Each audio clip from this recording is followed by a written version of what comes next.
డబ్బులు ఇస్తారా అంట్రా? వస్తున్నామన్నా.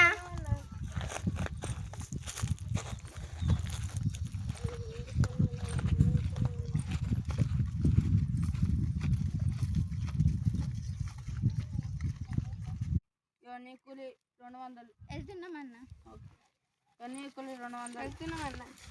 ఇవన్నీ కూలి 200. వెళ్తున్నామన్నా. ఇవన్నీ కూలి 200. సరుకులే ఇంట్లో 200 ఎక్స్ట్రా వేయాలి. సరుకులు తెచ్చుకుంటాం. పని చేసే శాత కాదు కానీ సరుకులు తెచ్చుకుంటావు డబ్బులు అంటావు. పని చేయపో, ఫస్ట్ పని చేయపో.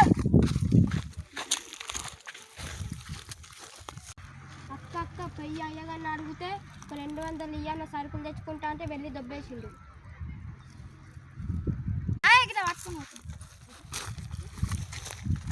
అన్న మీరు మా కూలి పనికి డబ్బులు ఇవ్వకపోయినా పర్లేదు కానీ రెస్పెక్ట్ ఇవ్వండి అన్న.